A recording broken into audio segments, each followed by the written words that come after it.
All right. Um, so feel free to start asking questions. Factors. Oh, okay. Kylie's starting off. Okay. Factors that generally contribute to vitamin and mineral bioavailability. So you want to consider the foods that they're consumed with. So, for instance, plant-based iron is not generally well absorbed unless you consume it with a source of vitamin C. Certain minerals interfere with each other. So if they have the same charge, like for instance, magnesium and calcium, if they're both 2+ charges, they interfere with each other's absorption. A plant source versus an animal source is generally one that I want you to understand. So plant sources are generally less bioavailable because they're all kind of tangled up in the network of the plant itself. And then the ones that I really want you to understand too are water soluble and fat soluble vitamins. So fat soluble vitamins need a fat source along with it to be absorbed. We're going to mention water soluble vitamins. If you cook them in a source of water, then the vitamins will leach into that water. So that's important to mention. Yes, water, Ezra. Yeah. So that's what I want you to understand too is the cooking portion of it. So heat, light exposure, things like that are all factors that can contribute to reduced bioavailability. So what you want to be able to do is identify what a better cooking option would be for a particular type of food as well, right? So if you're trying to keep as much vitamin C in your potatoes as possible, you want to probably go with a low cooking time, trying to expose it to heat for as little time as possible, potentially not using a wet cooking source, right? So you don't want to boil it if you're trying to retain a lot of the vitamins there. So that was kind of a long answer because it's a pretty general question, but just kind of understand not like specifics, but a lot of the more general things: heat, cooking time, if it's water, fat soluble. Ashley asked, what metabolite do all macronutrient pathways converge at? That's acetyl-CoA. Acetyl-CoA. We'll type the name of that in the chat. Acetyl-CoA.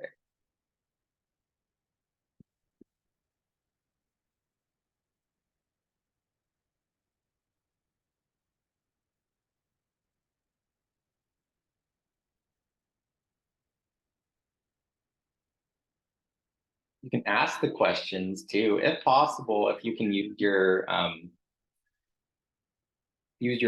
actual like mic to ask the questions, that'd be really cool because the Components of physical fitness and examples. components of physical fitness and examples. That's good. Okay, cool. Let me cover Sulema's question first, and then I'll cover yours, Fernando. So That's what fine. vitamins do we need to know?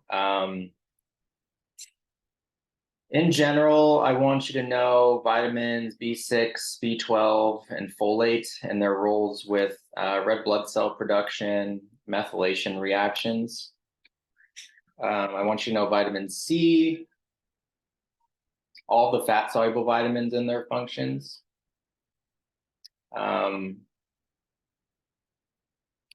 Take a look at the exam and see if there's anything in specific. And you should know which ones are water soluble, which ones are fat soluble. I spent more time on a lot of the ones that we don't get a lot of, like folate.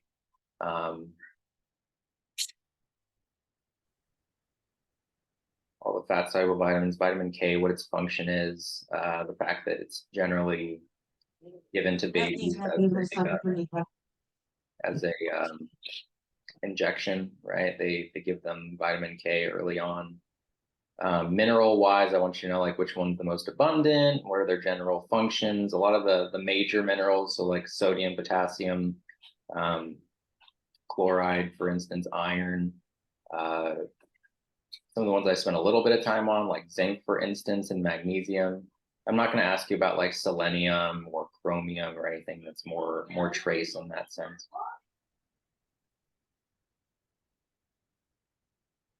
Let's see. And then Fernando, what was your question again? Components of physical fitness and examples. Yeah, we have strength, endurance, body composition, and flexibility. Flexibility and body composition are pretty straightforward, right? So flexibility is the ability to take a joint through a full range of motion or whatever you need that joint to be able to accomplish. Body composition is fat mass versus lean mass.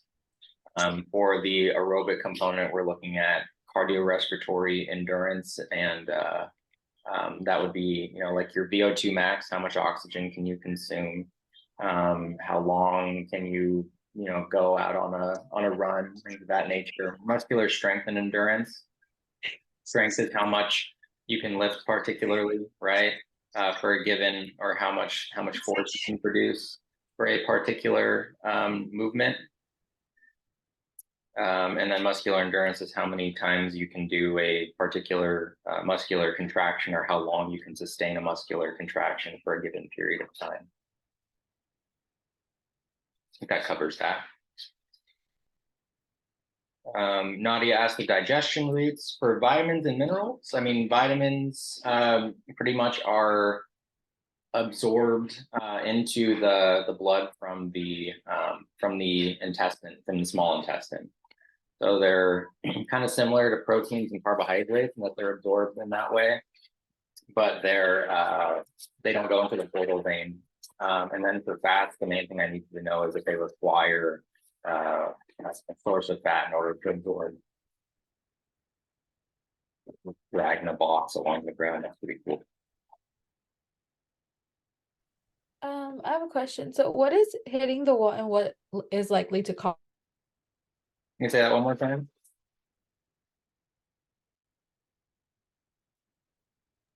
What's hitting the wall and what's likely to cause it? Oh, cool. Thank you for clarifying. Hitting the wall is when you're losing all of your liver glycogen. So generally it happens to people that are on extended aerobic types of endurance runs or types of activity in that sense. And basically you have two types of fuels that you're using when you're doing extended type of aerobic activity. It's going to be carbs, so glucose and fat. When you lose all of your liver glycogen because you're not resupplying the body with glucose in the form of, like a gel or like a sports drink or something like that, your liver is essentially responsible for sustaining glucose levels in the blood. And so if you keep that exercise going, eventually your liver glycogen levels are going to become depleted, and your really only source of fuel is going to be fat. So it's almost like you're losing an entire source of fuel for that activity. And so hitting the wall is that subjective fatigue that comes along with just not having that source of fuel any longer.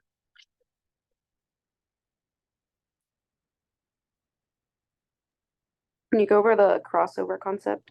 Yeah, so the crossover concept is the transition from carbohydrate to fat as the primary source of fuel as intensity gets higher.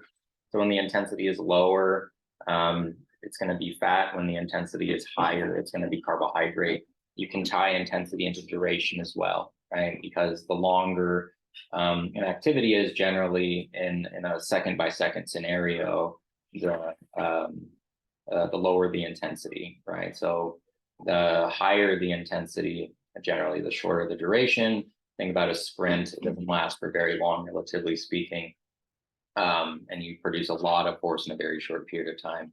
And the exact opposite of that would be like an ultra marathon, where it's very low grade amounts of force being produced, but sustainably at a level where you can maintain it for hours on end.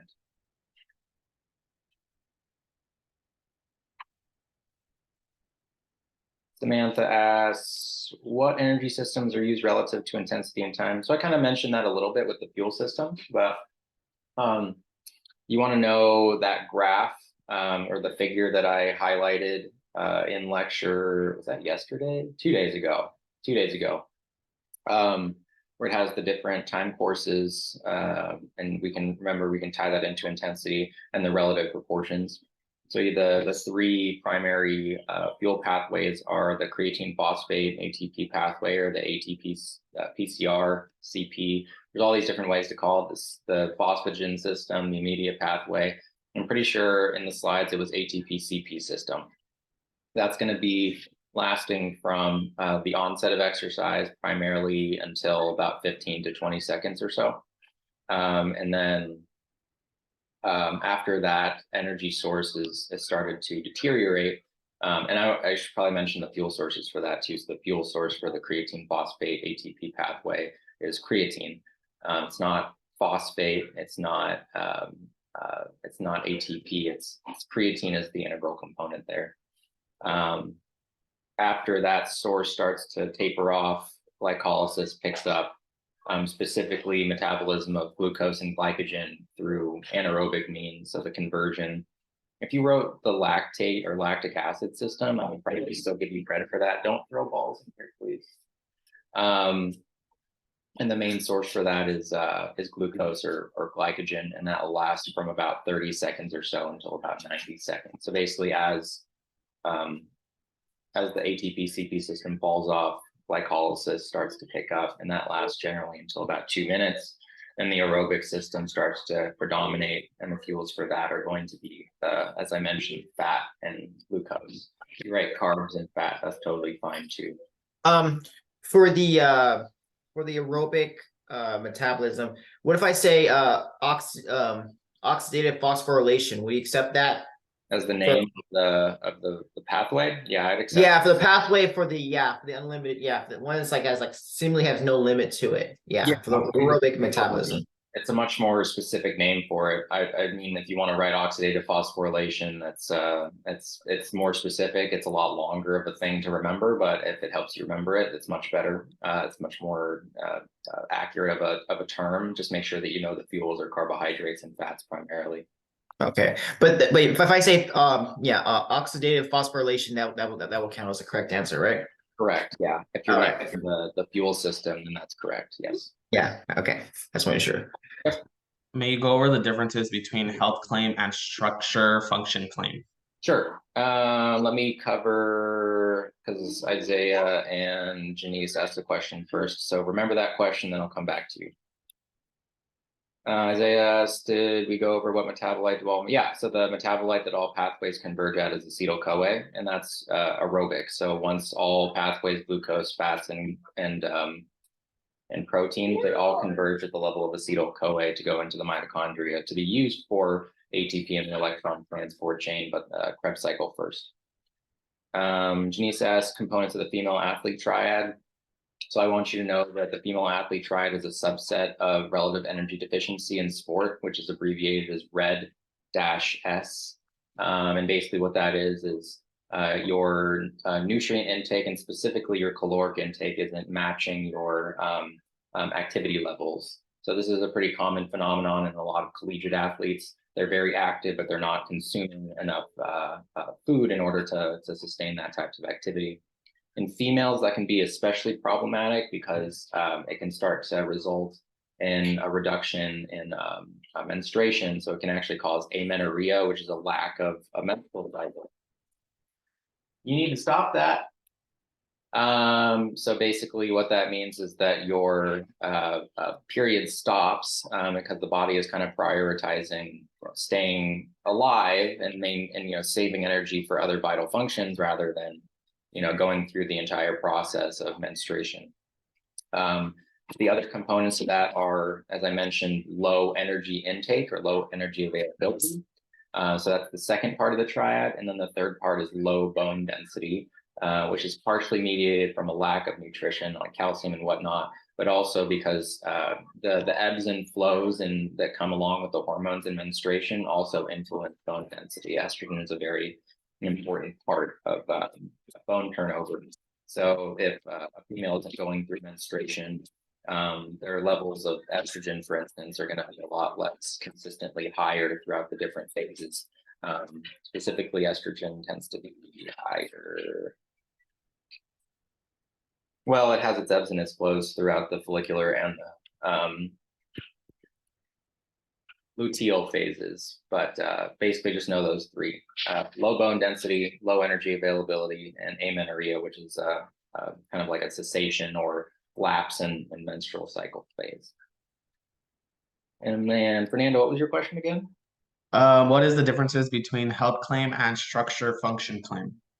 Yeah, so a health claim tends to be more scientifically valid. So a health claim would be like your oatmeal says that it's used to, lower cholesterol levels, for instance. That's based on evidence that's existed for peer-reviewed evidence. And basically the FDA has acknowledged that and allows the company to put that on there. A structure function claim is not evidence-based. And so it has, or it's not as evidence-based, so it has some credibility to it. It's on the label, but it's not FDA approved to put on that label. So it's a lot more vague in that sense. Can potentially decrease cholesterol levels, right? There's a difference between lowers cholesterol levels and potentially lowers cholesterol levels, or can lower cholesterol levels. So it's basically the FDA approval component of it and how much scientific evidence is backing up that claim. Does that make sense? Yes. Cool. Nadia and then Kylie. Nadia asked the recommended sports supplements for high intensity stuff. You want to know creatine. There's also bicarbonate, which is baking soda, and beta alanine. The same thing is kind of true for endurance sports. Caffeine is one. Nitrates, so like dietary nitrates, beetroot, stuff like that. Citrulline malate is another one. I'll spell that out. Citrulline malate. CITRULLINE, and malate, MALATE. The main questions that I'm going to be asking are which are not. So you should know that, like, for instance, anabolic steroids is not a legal supplement that people use. It's not really a supplement either. It's a typically illicitly used drug, right? So I wouldn't spend a whole lot of time just memorizing supplement names, but I would probably know which ones are like legal, for instance, versus not legal, which ones are commonly used, and legal plus efficacious.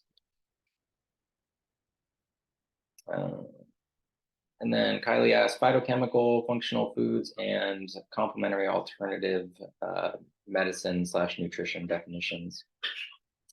The phytochemicals are going to be plant-derived compounds that tend to have benefits to them. A lot of the time they end up being beneficial in like antioxidant defense systems.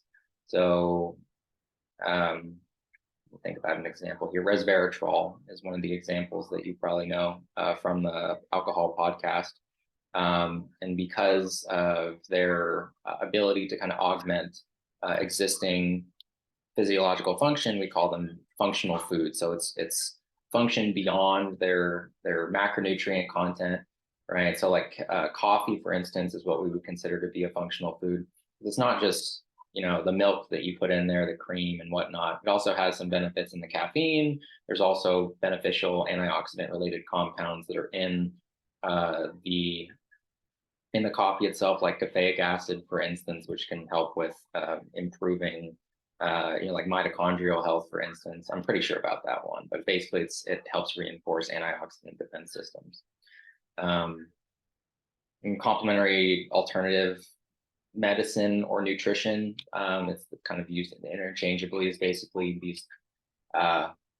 So the terms complementary and alternative, sometimes people will use things alternatively, right? So like using vitamin C intravenous administration instead of doing your chemotherapy if you have, like an early stage of cancer, that would be alternative. Complementary would be you're getting the chemotherapy and you're doing the vitamin C therapy because they complement one another, right?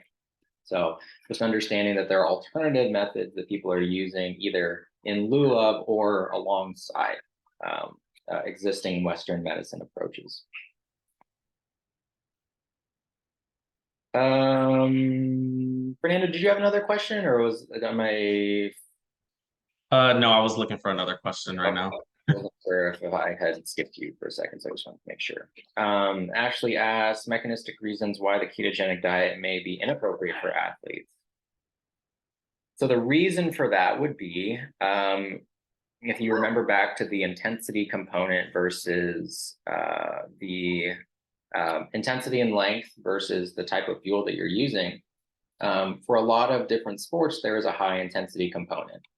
Sprinting, very high intensity, short duration. Even if you're looking at something like soccer or basketball, there's instances where you need to be able to make quick movements, being able to strafe back and forth and kind of hop over a particular, like jump or make quick movements laterally, jumping, for like a shot, for instance, or like kicking kicking the ball towards the goal or passing the ball is going to require a lot of quick movement.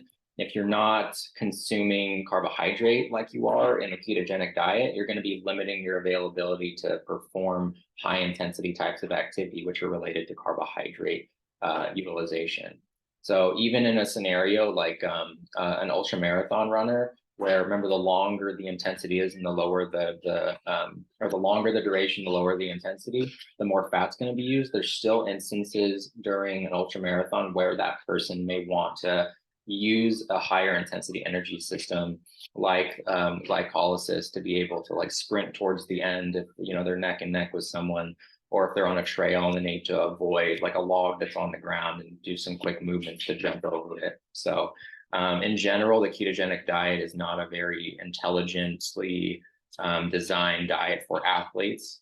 It can be a viable option, as you remember from the Diet Fits trial, the high fat, low carbohydrate diet can be a viable weight loss option, but it's not any more superior than any other diet that exists out there, which relates to Kylie's question of what the Gardner et al. Study outcomes were. And basically all I want you to know is that a high fat, low carbohydrate diet is equivalent to a low fat, high carbohydrate diet. Did I say the same thing twice? Just know that a high fat, low carb diet is the same thing as a low fat, high carb diet when it comes to weight loss outcomes. So like your traditional low carb, ketogenic approach versus a high carb, low fat kind of approach, which is another one that people take. Equivalent. Elisa asks issues with supplement and health. Food industry in general. Is that a question that I have on there? That's a very general question. A lot of misinformation, a lot of like things like proprietary blends where people are kind of hiding their ingredients, usually not very evidence-based a lot of the times. So they either cherry pick studies that are out there in order to support their claims. They make pretty aggressive statements like, lose X amount of weight in this amount of time, or, some supplements can make some of those claims about, can help with this or help with that, and they're not FDA approved, and that can mislead people into thinking that their chromium supplementation can cure their diabetes, for instance, right? So those are some major issues. I don't think I have like specific questions on the exam about that. But in general, just being really skeptical of the industry and kind of what people are promising, and especially relative to the actual credentials that they have. Fernando asked electrolyte RDA amount, sodium and potassium. Sodium is 2,300 milligrams per day, and potassium is 4,700 milligrams per day. So, I mean, in general, we get way higher than the sodium amount and way lower than the potassium amount. It was 2,300 and what else? Sorry. 4,700. Thank you. Yep. I think you need to know those numbers for your fill in the blanks. There's a question on that. There's also a question on the physical activity levels. So ACSM recommends 150 minutes of moderate intensity or 75 minutes of vigorous intensity or high intensity. Kylie asked lipoprotein major components and functions. We have chylomicrons, VLDLs, LDLs, HDLs. VLDL, LDL, and HDL are all made in the body, and they're transporting endogenously or internally created cholesterol, triglycerides, other fat components. The chylomicron is the only one that's transporting dietary components. So the chylomicron is after fat absorption. So after fat goes from the stomach, transported in the micelle, which is structurally based on the bile acids that are released from the liver and stored in the gallbladder, transporting those fatty acids into the intestinal cell. They get repackaged as a chylomicron, and then they get delivered to the systemic circulation, but through the lymph first. They're going to be carrying primarily triglycerides because they're dietary fats that you are consuming. VLDL triglycerides mainly is what they're carrying that were made in the liver itself. As the VLDL deposits or distributes triglycerides throughout the body, it goes from being very big and fluffy, very low density, to shrinking because it's delivering those triglycerides. So it goes from being a VLDL, very low density lipoprotein, to a low density lipoprotein, which is primarily composed of cholesterol. HDL is also primarily composed of cholesterol, but it's going from the systemic circulation back to the liver. So LDL is what we call considered a forward cholesterol transporter, so from the liver out to the body. And then HDL is reverse cholesterol transport from the body back to the liver, which is why it has that positive relationship with reducing incidence of heart disease, because that cholesterol, when floating out in the blood, can eventually potentially aggravate, like a clotting issue because of the plaques that it creates in like a vascular wall, for instance. Ashley asks, what percentage loss detrimental effects begin? Oh, that's water loss, I'm pretty sure. So that's 2%. Yeah, 2% percentage. That's what I meant there by percent, and then AGE afterwards, percentage. 2% for water. Elise asks where digestion starts and primarily occurs for each macronutrient by what enzyme? Carbohydrate starts in the mouth, salivary amylase. Stomach, it is protein and fat for a healthy adult. So let's do fat real quick. So fat in the mouth, it's really just babies that have a predominantly high amount of the lingual lipase, but for most healthy adults, the majority of fat digestion is going to occur in the stomach by the action of gastric lipase. And then for protein, there's no protein digestion that happens in the mouth. It starts in the stomach, and it's by the action of hydrochloric acid, which denatures the proteins or unfolds them, and pepsin, which starts to break down the longer chains into shorter chains. The majority of all macronutrients are absorbed in or the majority of the digestion for all of them is going to be in the small intestine. You won't need to know necessarily the specific enzymes for that, but generally it's going to be pancreatic enzymes that are doing that, right? So you have pancreatic amylases, you have pancreatic proteases, which break down proteins, and pancreatic lipases, which break down fats. But generally speaking, the pancreas is releasing those secretions that contain these enzymes that covers most of the digestion of the 3 macronutrients into the small intestine. You say the name of the enzyme again that babies have? Yeah, lingual lipase. Lingual is like linguistics, right? So like speech. So you can kind of think of the mouth. Lipase breaks down fat. Kylie asked creatine to PCR reaction. I haven't gone over that in this section. So this, I drew it up on the board, but basically what I need you to do is I need you to know the different portions of the reaction and then the enzyme that catalyzes it and the direction that the enzyme goes. So basically, I'm going to write this in the chat for people if they want to copy it down. So when we break down ATP, we're left with ADP. We store something called creatine phosphate in the muscle, and that creatine phosphate can lend its phosphate to that adenosine diphosphate. So basically moving the 1 phosphate over to ADP, which has 2, and that allows us to resynthesize ATP. And then what we're left over with is creatine.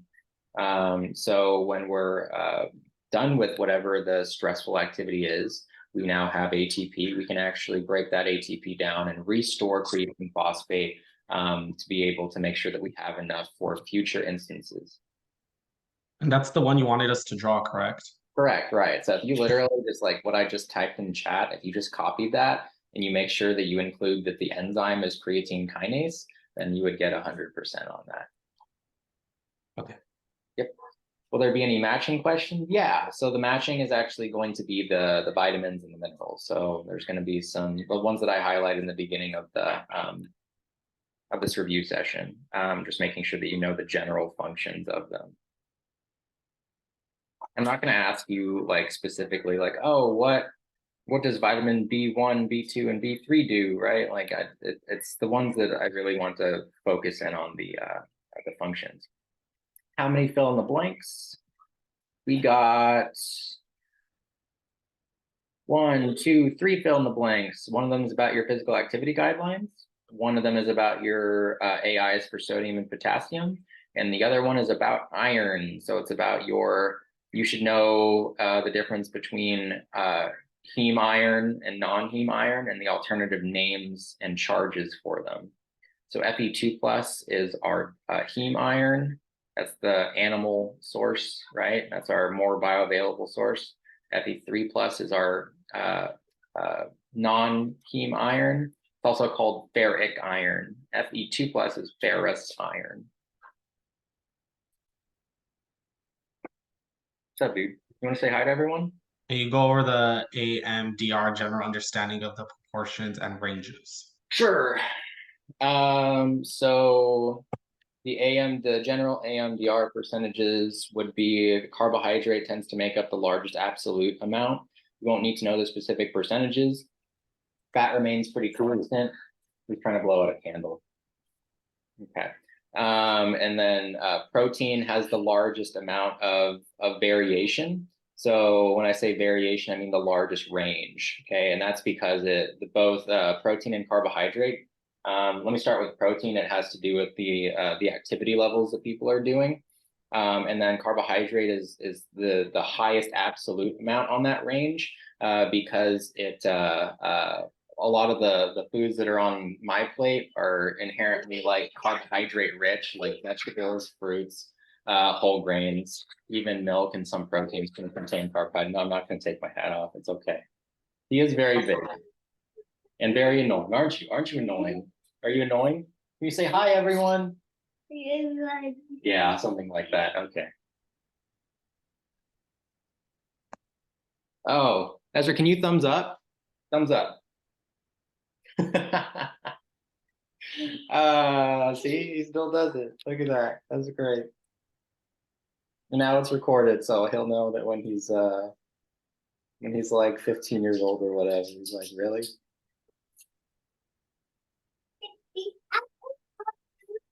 Gummies? No, you're not going to eat gummies right now. No. He really likes these like Can gummies. you talk about the hormone functions and tissue that relates or release them? Yeah. What I assume we're talking about are leptin, ghrelin, insulin, and glucagon. So you would want to know the tissues that release them, and you want to know the context in which they're released. So let's start with insulin and glucagon because they're relatively easy. Insulin is released when blood sugar levels are high. I'll give you gummy fruit in about 15 minutes. Go watch some TV real quick. I know, you're sad.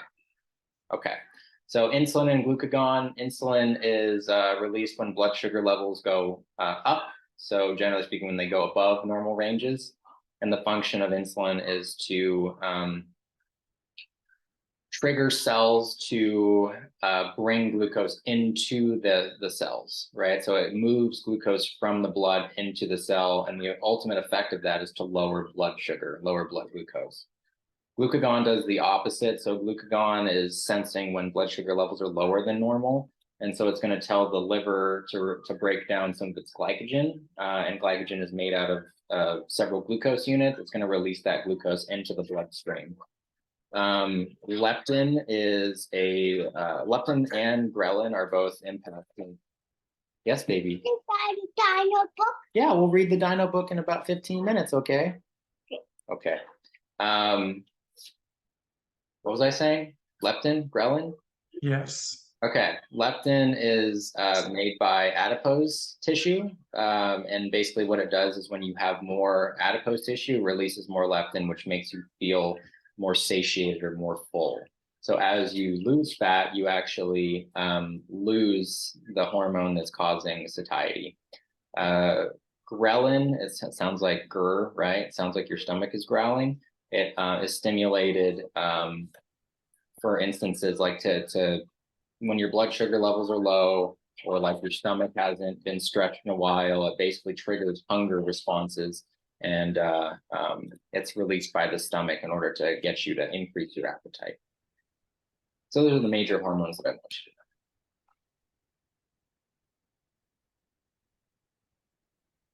know. Thank you. Yeah.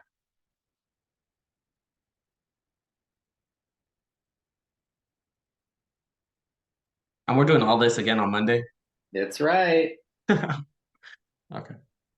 And I'm recording both of them. Nice. You get both of those up there because I apologize for making you watch the rest of the sports nutrition lecture.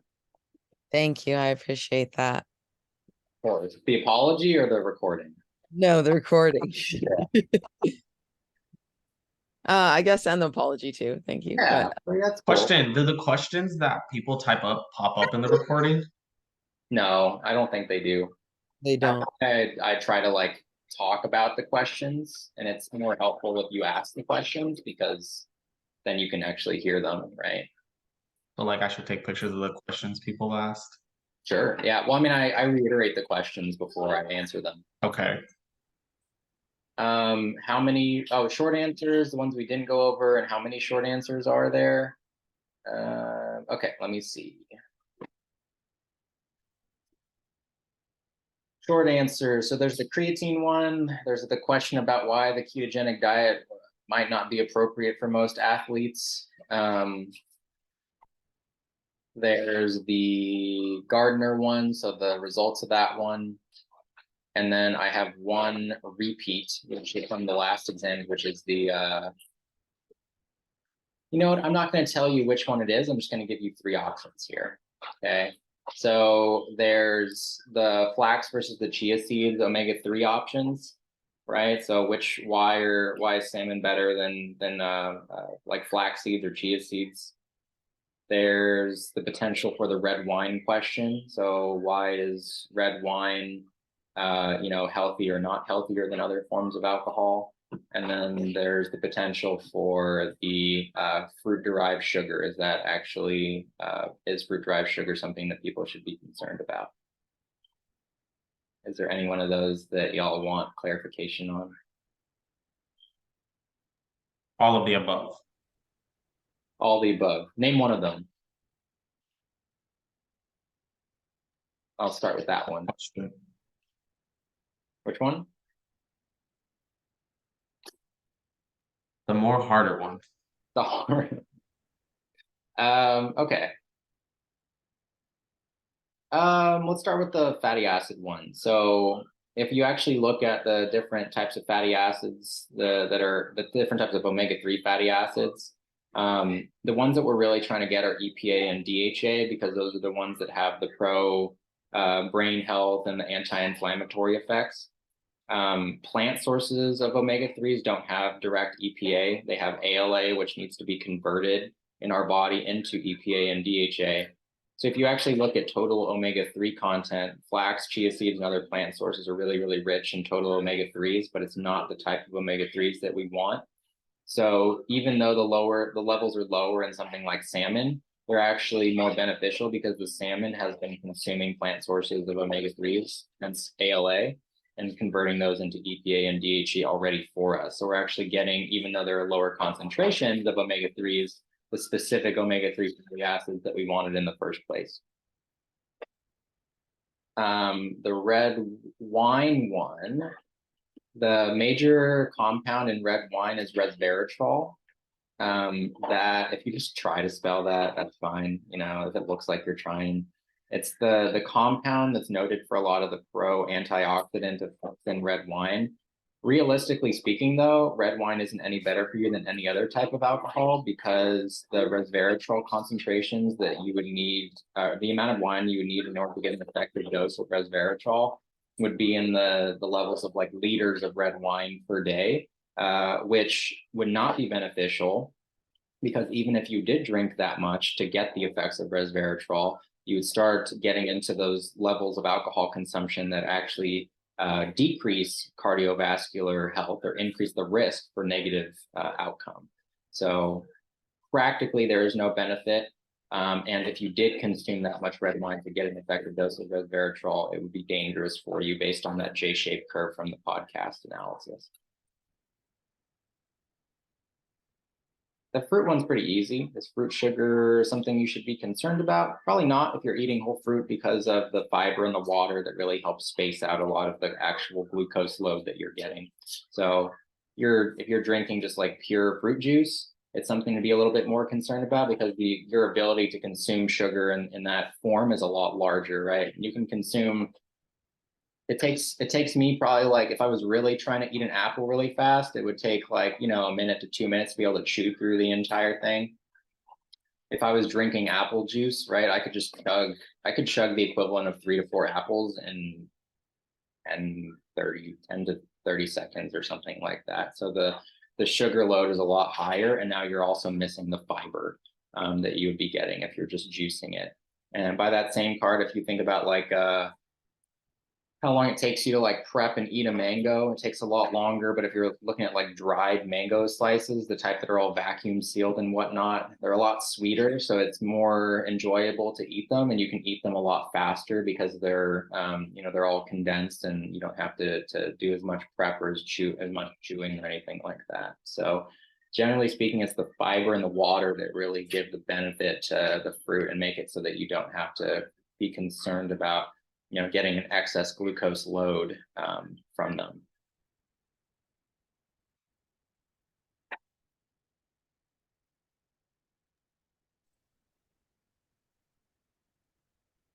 Denise asks which ones are short answers. Yeah, so I mentioned all the short answer ones, right? So the Gardner question on the article analysis of the article analysis 3, the creatine phosphate equation, all the components of that. There's going to be a repeat question. So I just went over the fruit one, the omega-3 one, and the red wine one. So it's one of those 3 you're going to be graded on for sure. There will be extra credit. I'm just not going to tell you what the extra credit is because it's extra credit. Did you mention the answer before? To be extra credit? Yes. Yes. So you're not going to say how many questions there are in the exam? How many questions are there? There's Ezra, let go. No. Yes, it is a fork. You're right. No, you can. Okay, I'll give you your own fork. I'm a boy. Yeah, your own fork. Okay, here's a fork. Yeah, that's a fork. It's a plastic fork. No, you're not going to eat my pancakes. No, thank you. No, thank you. No, thank you. No, thank you. No, I'm trying to feed. Okay, I'm sorry. Just give me 10 minutes and then I'll let you eat some pancakes, okay? Okay. You're not happy? I'm sorry. So there's 45 questions in total, 2 extra credit questions. The format is pretty much the same. So you have one set of matching, which has 1, 2, 3, 4, 5, 6, 7, 8. It's 8 like the last 2 exams. So there's 8 potential matching, so A through H. And then you have one of those labeling figure ones. That one's worth 6 points. Yeah. When you say labeling, it's like the ones we had in previous ones where it's like put A, B, C, D. Yeah. Okay. You have 25 multiple choice. You have 1, 2, 3, 4, 5, 6, 7, 8, 9, 10. I think you have 10 or 11 true or false. You have 3 fill in the blank.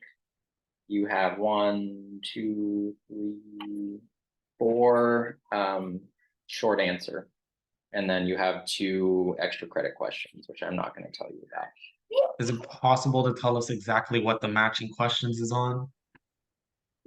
Vitamins and minerals. Thanks. Yeah, you do have me. Any other, wait, let's see, I didn't put the, what is the matching question? Oh yeah, I actually asked that. Questions about NNS? Nope, no questions about non-nutritive sweeteners. Thanks for asking though, Vanessa. Oh yeah, multitasking. Well, it's not really multitasking. I kind of just tell him that he can't do what he's doing. Go watch TV for a little bit.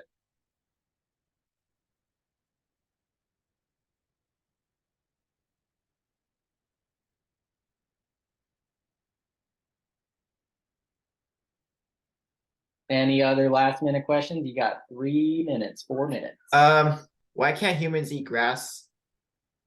I mean, you can eat whatever you want, Fernando. I didn't ask that. That was me. Michael did. Michael did. Oh, Michael did? Oh, my bad. Yeah. Oh, okay. I thought I saw Fernando's thing light up. No, I just want to know, like, why can't humans eat grass? Like, I mean, you can you eat know- grass, Michael. I just wouldn't recommend doing it. You know, like, especially animals are out there like peeing and pooping on it. I wouldn't recommend it. Oh, but like, how come animals can eat grass, but humans logically cannot?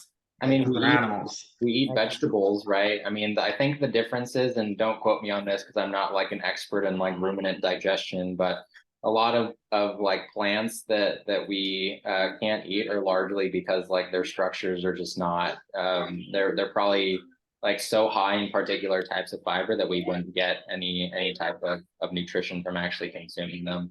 But I mean, like we do eat some types of grass, right? Like we eat grass. Oh, yeah.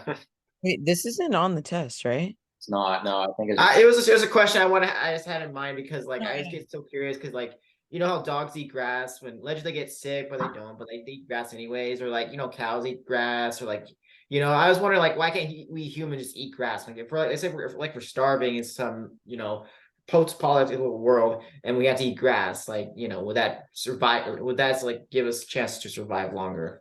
I mean, don't quote me on this one, Kay, but certain animals like rabbits eat hay, right? Like we don't eat hay. It's pretty dry. It doesn't have much moisture to it. Like, but Yeah. their digestive systems are adapted to a way that they actually like are able to extract more of the nutrients. Some animals, like rabbits, for instance, they actually they have like double metabolism of it. So they'll actually like metabolize it in a first pass where they extract like some nutrients from the fibers, I believe, and then they essentially poop out all of the rich nutrients in there, and then they re-eat their food to get the rest of it. So, wow, interesting. Yeah, they're what we call hindgut fermenters. So they actually like ferment the foods initially to extract more of the nutrients, and then they're able to reconsume it. So rabbits and a lot of those like ruminant animals, they have very, very extensive digestive systems. And so like I had a bunny, that bunny, when she got sick, you can't really hear like any issues that they have with their lungs and heart a lot of the time, because if you try to put a stethoscope on their abdomen, all you really hear is like digestion because of how much of their body is just relegated to digestive things. Yeah. Yeah. But I mean, could you survive longer by eating grass? Probably not. Like, I mean, you probably would be able to survive longer unless you were like eating grass that was tainted with like dog piss or something like that. Then you'd probably die. Okay. Yeah.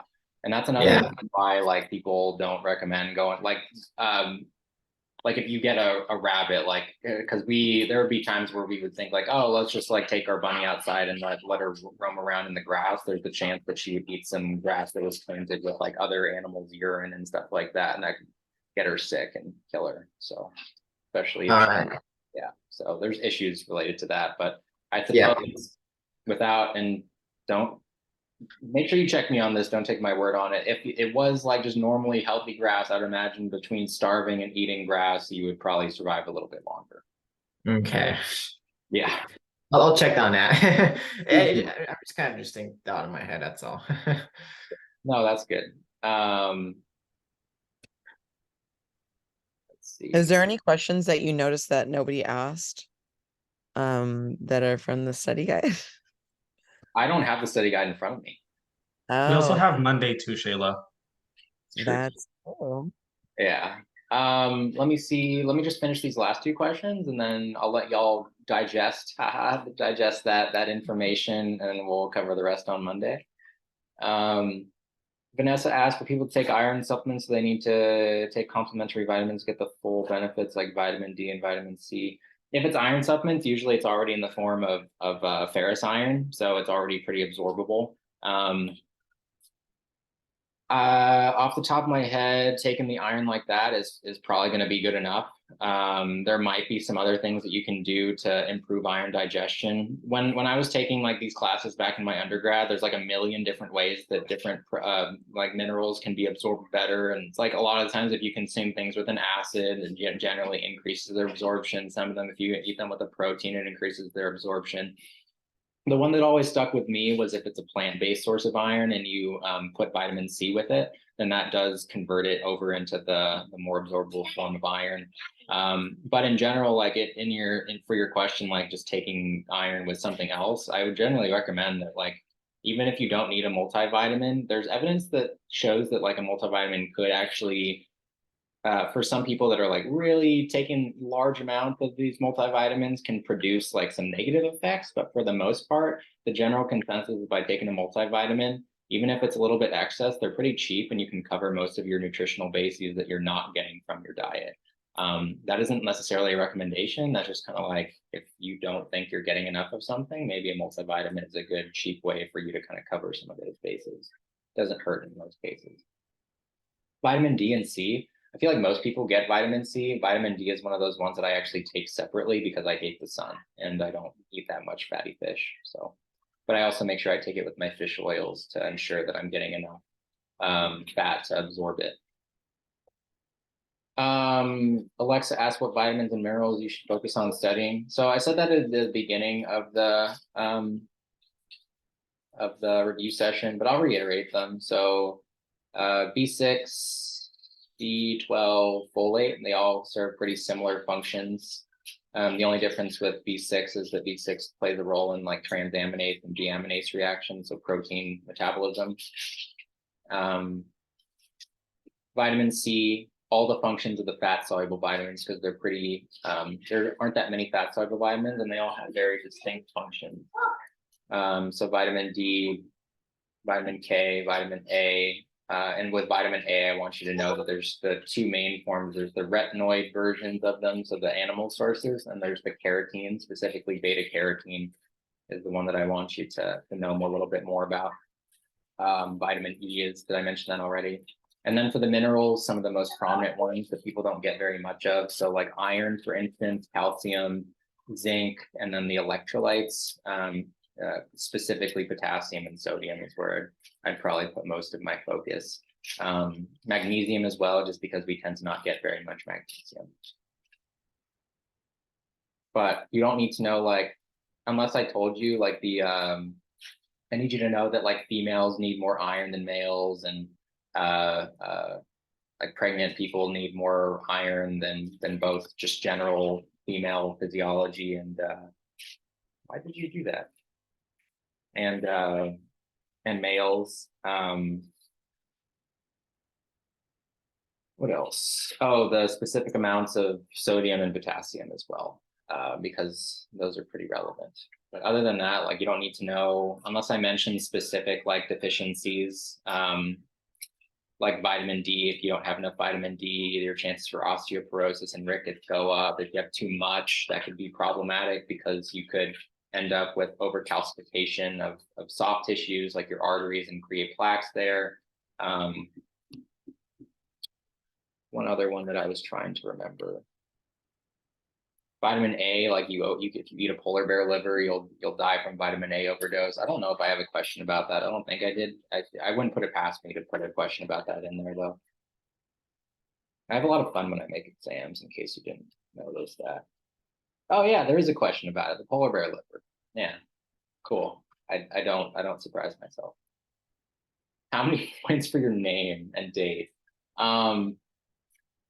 You know, if you get your name right, I'll have, you don't get any like real points, but I'll have faith that you can last, you know, a good number. Not even like 2 points, you know, like for at least having my name. I'll give you points in my heart.